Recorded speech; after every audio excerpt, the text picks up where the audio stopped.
안녕하세요. 생각이 바뀌면 삶이 바뀝니다. 단비 같은 방송 감회에 오신 여러분을 환영합니다. 이탈리아 사람들은 초중고 대학을 다니며 단테의 시를 배운다고 합니다. 단테의 작품이 얼마나 소중하게 여겨지고 있는지 짐작해 볼 수 있는 것 같습니다. 그런 단테가 쓴 신곡이라는 작품에 보면 지옥을 묘사한 구절이 나옵니다. 여기 들어오는 너희는 온갖 희망을 버릴지어다. 단테가 말한 지옥이란 희망을 가질 수 없는 곳, 어둠이 깊어가는데 희망의 별을 볼 수 없는 그런 곳입니다. 오늘 여러분은 삶의 희망을 여러분 어디서 얻고 계시는지요? 앞으로 4번의 시간을 통해 성경의 마지막 책인 요한계시록이 주는 희망의 메시지를 여러분과 함께 나누기를 원합니다. 제가 얼마 전에 지구의 기원과 초기 역사라는 책을 보게 되었습니다. 이 책의 첫 장, 첫 문단은 이렇게 시작합니다. 20세기 이후는 과학이 성공한 시대이다. 우리의 눈을 돌려 잠시만 매일의 삶에서 우리가 당연히 여기는 것들을 살펴보는 것만으로도 이 사실을 금방 확인할 수 있다. 우리가 먹는 음식, 입는 옷, 보는 텔레비전, 숙제를 할 때 사용하는 계산기 등 이러한 경이로운 물건들은 과학의 눈부신 성공을 증거하고 있다. 이 책이 한국어로 번역된 것은 2008년인데요. 아무래도 이 책이 처음 쓰여진 것은 시간이 좀 된 것 같습니다. 만약 최근에 쓰여진 책이라면 컴퓨터, 스마트폰, 인공지능, 자율주행 등 과학이 이루어가는 놀라운 성취들도 함께 언급되었을 테니 말입니다. 그런데 제가 주목한 내용은 그 다음 문장이었습니다. 성공에는 확신이 따르기 마련이다. 그렇지요.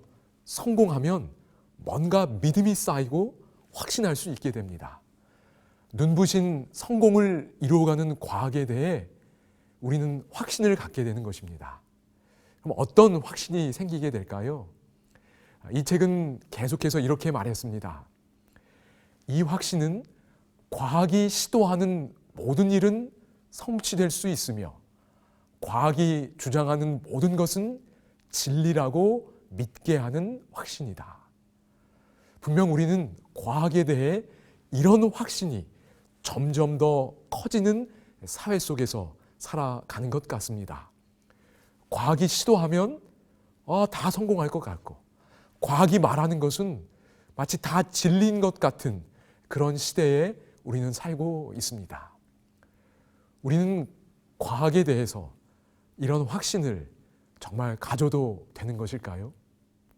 그런데 저처럼 과학에 대해 전문적인 지식이 없는 일반인일지라도 과학에는 분명한 한계가 있다는 것을 우리는 쉽게 알 수 있습니다.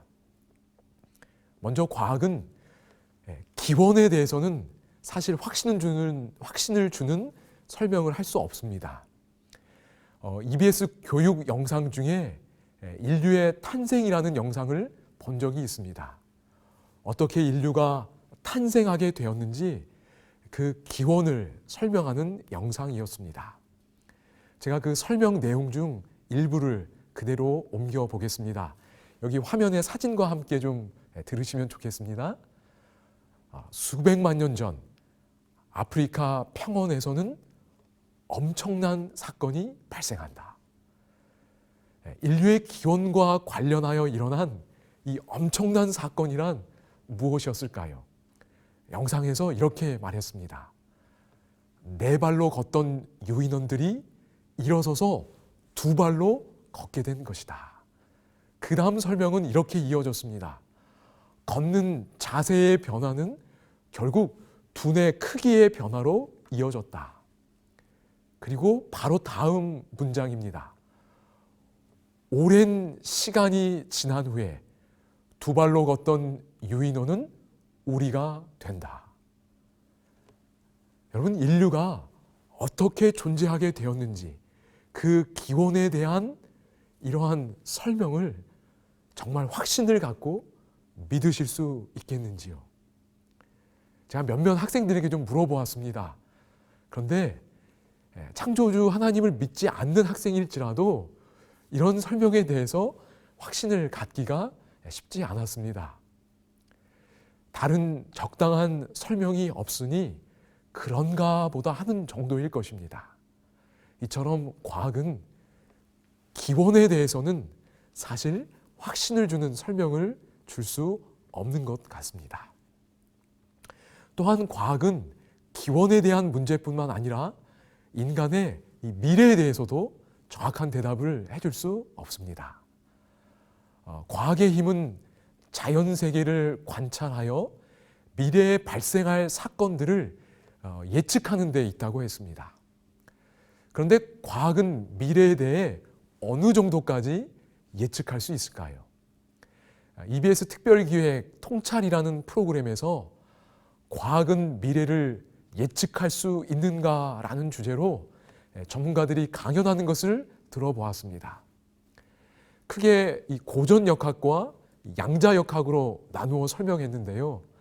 고전역학에 대해서는 이렇게 말했습니다. 미래가 결정돼 있으며 예측 가능성에 대해 열려 있다. 그러나 열려 있다고 해서 쉽게 되는 것은 아니라고 했습니다. 왜냐하면 고전역학에서는 이 법칙이 있기 때문에 미래를 정확하게 예측할 수 있는 것처럼 보이지만 문제는 그 법칙에 대입할 정보를 인간이 정확하게 파악할 수 없다는 것이었습니다. 입력하는 초기 정보에 자그마한 차이만 생겨도 그 결과가 너무나 크게 달라질 수 있다는 것입니다. 이것과 관련된 대표적인 사례가 기상 예측입니다. 미국의 수학자이자 기상학자였던 로렌츠는 이렇게 말했습니다.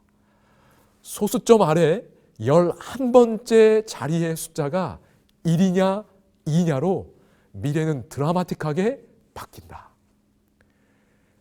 법칙을 알고 있을지라도 미래를 예측하는 일이 얼마나 어려운 것인가를 단적으로 보여주는 말입니다. 그렇다면 이 양자역학에 대해서는 어떻게 말했을까요? 강의를 해주신 물리학과 교수님이 결론적으로 이렇게 말씀해 주셨습니다. 미래가 결정돼 있지 않으며 예측 자체가 어렵다. 고전역학과 달리 양자역학은 법칙으로 정리해서 예측하는 것 자체가 어렵다고 했습니다. 과학의 힘은 미래를 예측하는 데 있다고 했는데 사실 고전역학이든 양자역학이든 미래를 예측하는데 그 분명한 한계를 가지고 있다는 것을 알 수 있습니다.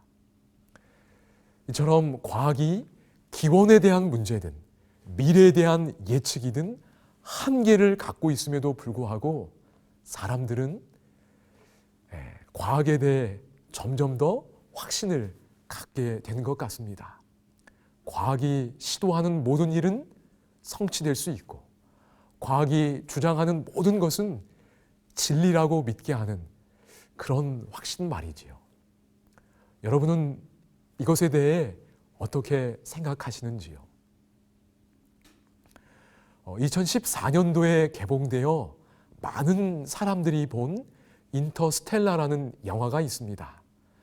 여기 단순 집계된 것만 봐도 대한민국 국민 중 1,000만이 넘는 사람들이 보았다고 되어 있습니다. 이 영화는 지구가 더는 버티기 어려운 환경이라는 것을 보여주면서 시작됩니다. 먼지 투성이가 되어가는 지구. 그래서 접시도 항상 이렇게 엎어놔야 하고 병충해 때문에 식량도 부족하게 됩니다. 밀은 이미 사라졌고 옥수수도 곧 사라질 위기에 처하게 됩니다. 지구 멸망의 임계점에 도달한 것이지요. 그래서 영화에 나오는 나사의 책임자인 한 박사가 주인공에게 이렇게 말합니다. 우리 태양계에는 답이 없다는 현실을 직시해야 하네. 그리고 말합니다. 저 밖으로 나가서 세상을 구하게. 정말 꿈 같은 이야기지요. 태양계, 더 나아가 우리 은하까지도 뛰어넘어 인류가 살아갈 수 있는 또 다른 행성을 찾을 수 있어야 한다고 말합니다. 이런 일이 정말 이루어질 수 있을까요? 이 영화는 어떤 결말을 제시하나요? 이 영화에 보면 과학에 대한 확신, 아니 과학을 발전시켜 나가는 인간 그 자체에 대한 확신이 잘 나타나 있습니다. 주인공이 이렇게 말합니다. 우린 답을 찾을 거야. 늘 그랬듯이. 그리고 이런 신념처럼 정말 답을 찾고 문제를 해결해 갑니다. 영화의 엔딩 부분에 보면 임무를 마친 주인공이 우주의 미아가 될 뻔하다가 구조를 받고 깨어납니다. 깨어나는 곳이 병원 침대였습니다. 일어나 병실 창문을 열었는데 밖에서는 이 야구 경기가 진행되고 있었습니다. 그런데 공이 날아가는 것을 보니 뭔가 이상했지요. 그곳은 더 이상 지구가 아니었고 우주 정거장이었습니다. 살 수 없게 된 지구를 떠났고 또 다른 행성을 찾아 나서는 중이었습니다. 이 영화는 분명 과학이 인류의 미래에 대한 해답을 줄 수 있다는 그런 메시지를 주고 있는 것 같습니다. 여러분은 어떻게 생각하시는지요? 오늘 여러분도 이런 영화가 보여주는 것처럼 사람이 이루어가는 과학에서 희망을 찾고 계시는지요?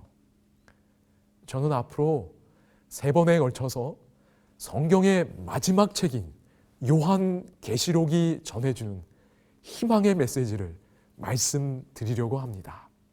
그것은 과학이 예측하는 것과는 전혀 다른 내용입니다. 요한계시록 1장 3절에 보면 이런 말씀이 있습니다. 이 예언의 말씀을 읽는 자와 듣는 자들과 그 가운데 기록한 것을 지키는 자들이 복이 있나니 때가 가까움이라. 과학의 힘은 예측에 있다고 했습니다. 그러나 그 예측의 정도가 얼마나 제한되어 있고 힘든 일인지도 우리는 살펴보았습니다. 그러나 성경은 여러분 예측을 하는 것이 아니고요. 예언을 합니다. 그래서 그 예언의 말씀을 읽고 듣고 연구하고 기록한 것을 간직하는 자들이 복이 있다고 말씀하고 있습니다. 제가 앞으로 3번의 시간 동안 요한계시록의 예언을 자세하게 다루지는 않겠지만 이 예언의 말씀인 요한계시록에서 하나님께서 우리에게 주시는 희망의 메시지를 발견할 수 있기를 바랍니다. 그리고 그 희망의 메시지를 발견하고 성경의 예언에 관심을 갖는 그런 계기가 될 수 있기를 바랍니다. 여러분 감사합니다.